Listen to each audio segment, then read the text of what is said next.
हिंद, जय Bharat. SMS classes यानी Saraswati mastery classes में आपका स्वागत है। एवं आज का अपना विशेष टॉपिक है ये हॉरिजेंटल शब्द आपने सुना होगा रिजर्वेशन के बारे में, जो हम अमूमन सभी भर्ती परीक्षाओं में सुनते हैं। और एवं जो ये 3rd ग्रेड यानी शिक्षक भर्ती हो रही है उसमें भी दिया हुआ है कि महिला, भूतपूर्व सैनिकों, उत्कर्ष खिलाड़ी एवं दिव्यांगों के लिए आरक्षित पदों का आरक्षण दंडवत यानी हॉरिजेंटल लागू होगा।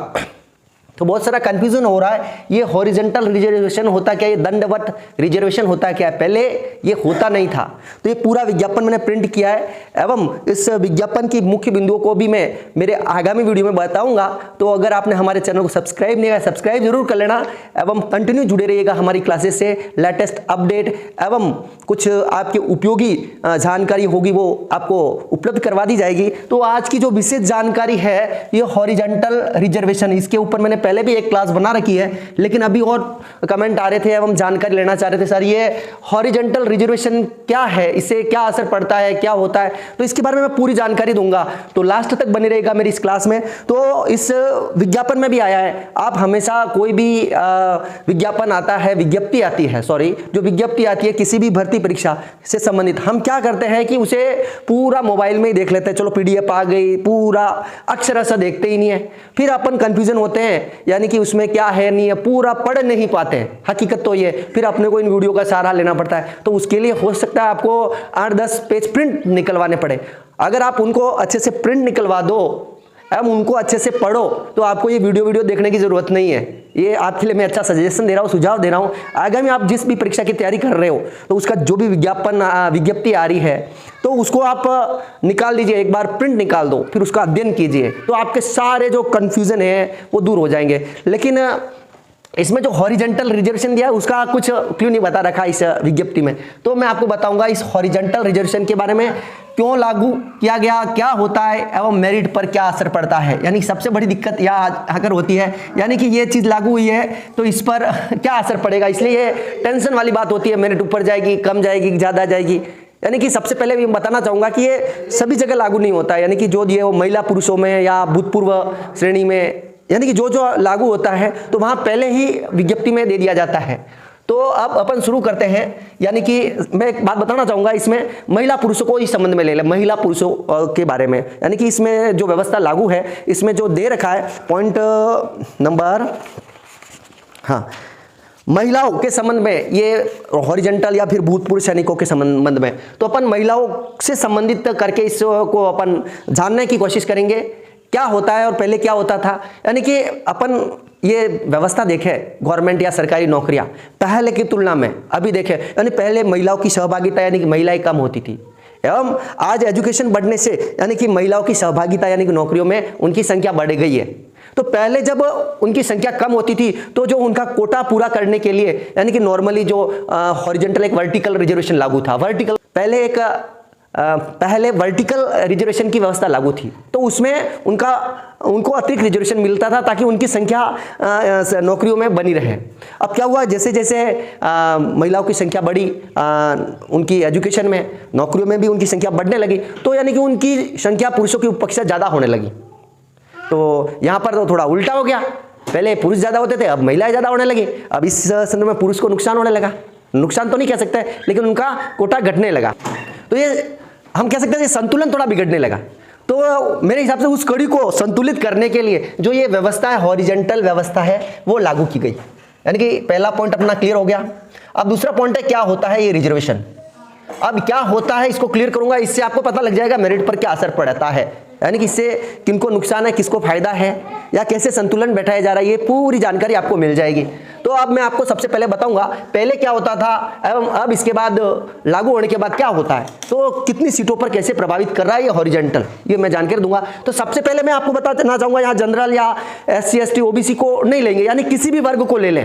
हम किसी भी वर्ग में महिला पुरुषों की एक अनुमानित संख्या निकाल देते हैं, यानी कि कोटा आता है विज्ञप्ति में, यानी कि पुरुषों की इतनी, महिलाओं की इतनी, चाहे अपन जनरल को ले लें, ठीक है, चाहे OBC को ले लें या SC ST को ले लें। यानी कि कोई भर्ती आई है और मैं आपको यहाँ बताता हूं उसमें महिला पुरुषों की संख्या अलग अलग दी होती है। यानी कि जनरल, एक तो जनरल संख्या होती है, जनरल संख्या होती है एवं एक महिलाओं की संख्या होती है, दो संख्या होती है। और अपन किसी भर्ती को ले लें, उसमें महिला पुरुषों की कुल संख्या है 150 एवं 150 में से 100 तो जनरल को दे दी एवं 50 सीटें महिलाओं को दे दी, 100 जनरल को दी एवं 50 सीटें महिलाओं को दे दी। अब अपन ये डिवाइडेशन करते हैं, पहले की व्यवस्था में क्या होता था और अब क्या होता है।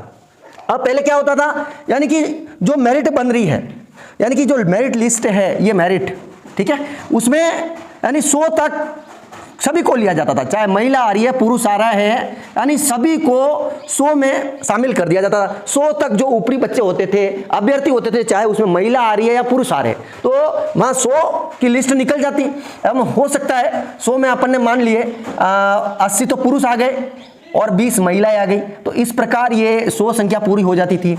अब यानी कि 100 के नीचे जो मेरिट लिस्ट होती थी पहले, उसमें 50 महिलाओं को और ले लिया जाता था, यानी कि 100 के नीचे जो भी संख्या होती थी उसमें से 50 महिलाएं और ली जाती थी। तो यानी कि 50 महिला वो लेने से जो महिलाओं की मेरिट जाती थी वो काफी नीचे चली जाती थी पहले, और पहले महिलाओं की संख्या कम होती थी। तो अब महिलाओं की संख्या कितनी हो गई, 20 तो ये आई एवं 20 तो पहले से ही मौजूद है और 20 में ये 50 और जुड़ गई, तो 50 ये जुड़ने से ये संख्या हो गई 70। तो आप देख सकते हो, यानी कि 150 में पहले अगर कोई एग्जाम निकलता था उसमें पुरुषों की संख्या लगभग 80 और महिलाओं की 70 बैठ रही थी। ये मैं एक उदाहरण बता रहा हूं, यानी कि दोनों का संतुलन बना हुआ है। अब क्या हो रहा है कि यानी कि महिलाओं की एजुकेशन बढ़ी एवं इन 100 वाली संख्याओं में महिलाओं की संख्या बढ़ना शुरू हो गई, यानी कि महिला ऊपर की मेरिट को टच करना शुरू हुई। तो 100 में हो सकता है महिलाएं 50 आने लग गई या 40 आने लग गई, तो 40 प्लस 70 110 महिलाओं की संख्या हो गई और पुरुष बेचारों की संख्या कम हो गई, 150 में 40 हो गई। तो यहाँ संतुलन कुछ बिगड़ने लगा, तो उसके लिए हॉरिजॉन्टल व्यवस्था लागू की गई। अब मैं आपको बताऊंगा हॉरिजॉन्टल व्यवस्था में क्या होता है। हॉरिजॉन्टल में यह होता है कि जैसे पहले क्या होता था, 100 व 150 की अलग मेरिट निकलती थी। अब हॉरिजॉन्टल में क्या है कि जो मेरिट बनेगी पूरी, वो ऊपर के जो 150 विद्यार्थी होंगे, जो मेरिट बनेगी वो मेरिट में ऊपर के पूरे 150 लिए जाएंगे। अपन 150 मानकर यहां पर कैलकुलेशन कर रहे हैं, तो ये पूरे 150 स्टूडेंट ले लिए जाएंगे एवं उसमें फिर गिना जाएगा महिलाएं कितनी आ रही है एवं पुरुष कितने आ रहे हैं।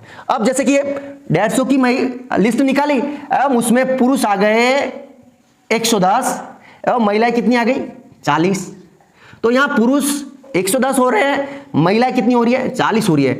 एवं यहां रिजर्वेशन के अकॉर्डिंग मैं यहां लिख लेता हूं 100 तो जनरल होने चाहिए, 50 महिला, जैसे पहले था वैसे का वैसा मैंने यहां आंकड़ा लिख लिया है।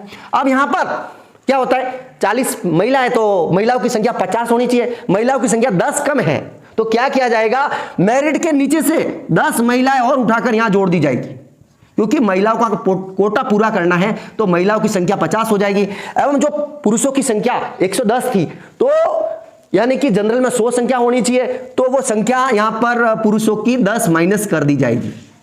तो यहां पर इस प्रकार अपन देख सकते हैं 100 प्लस 50, तो ये कुल संख्या 150 हो जाएगी। तो इस व्यवस्था में यानी कि महिलाओं का जो रिजर्वेशन है, कोटा है 30% का या 33% का है, उसके अकॉर्डिंग जो सीटें आती है वो भी उनकी बनी रहेगी, एवं जो इधर वाली सीटें हैं वो जो पुरुष को मिलने वाली है वो भी बनी रहेगी। और अगर यहां पर क्या होता, वापस से देखते हैं, 150 की मेरिट बन रही है। अब 150 की मेरिट में क्या हुआ कि 90 आ गए पुरुष और 60 आ गई महिलाएं। अब मामला थोड़ा चेंज हो गया, यानी कि 150 की जो मेरिट निकली थी उसमें महिलाओं की संख्या 50 से भी ज्यादा आ रही है और पुरुषों की संख्या कितनी आ रही है 90 आ रही है। तो इस कंडीशन में महिलाओं को घटाया नहीं जाएगा एवं न ही पुरुषों को जोड़ा जाएगा। यानी अगर यहां पर महिलाओं को घटाया जाता है तो जो महिलाओं की मेरिट है ना पुरुषों से ऊपर चली जाएगी। तो इस कंडीशन में क्या होगा कि महिलाओं की जो संख्या है वो यथास्थिति बनी रहेगी। इस स्थिति में क्या होता है कि जो संख्या है वो एज इट इज रखी जाती है। तो आपको समझ में आ गया होगा कि यहां महिलाओं को नुकसान नहीं होगा। अगर ज्यादा महिलाएं अगर टोटल संख्या में आ जाती है, जो महिलाओं पुरुषों वाली टोटल संख्या में आ जाती है, तो उस स्थिति में महिलाओं की संख्या घटाई भी नहीं जाएगी। तो आपको समझ में आ गया होगा कि पहले की कड़ी में देखते हैं, पहले दोनों मेरिट अलग अलग बनती थी, उस कंडीशन में जो महिलाओं की संख्या महिलाओं को बेनिफिट मिलता था। लेकिन इससे क्या होता है कि जो हमारा पुरुष वर्ग है यानी कि उसको थोड़ा रिलैक्सेशन या जो संतुलन है वो बना रहने के लिए जो हॉरिजॉन्टल व्यवस्था है वो लागू की गई है। तो आपको समझ में आ गया होगा कि मेरिट पर भी क्या असर पड़ेगा। जो पहले मेरिट का अंतर ज्यादा जाता था महिला और पुरुष का, क्योंकि जो महिलाओं की जो मेरिट है यानी जनरल से नीचे उतनी संख्या और ली जाती थी, तो यहाँ पर जो मेरिट है उसका अंतर बहुत ही कम रहता है, या हो सकता है मेरिट समान ही रहती है। अब आपको समझ में आ गया होगा कि इससे मेरिट पर क्या असर पड़ेगा, यानी मेरिट या तो कम रहेगी या फिर समान रहेगी, लेकिन इस स्थिति में महिलाओं की मेरिट ऊपर भी नहीं जाएगी, यानी मेरिट या तो समान रहेगी या फिर जो अंतर है महिला पुरुष का वो काफी कम रहेगा। यानी कि जो 150 की संख्या निकाली उसमें महिला पुरुषों की तुलना करें तो पुरुषों की 90 आ गई, महिलाओं की 60 आ गई। तो यहाँ पर जो महिलाओं के रिजर्वेशन कोटे से महिलाओं की संख्या ज़्यादा जरूर है, लेकिन मेरिट समान रहेगी। और अपन यहाँ देखते हैं यानी थोड़ा वेरिएशन आ जाता है, यानी महिला पुरुष में टोटल जैसे आपने पहले देखा था टोटल में 110 प्लस 40 आए, तो जो 10 महिलाएं नीचे से लेनी है, यानी महिलाएं कितनी लेनी है, नीचे से 10 ही लेनी है, एवं पुरुष की संख्या है जो यहाँ 10 घट जाती है। तो यहाँ अपन देख रहे हैं यहाँ संख्या 100 हो गई थी पहले, एवं ये 50 हो गई थी।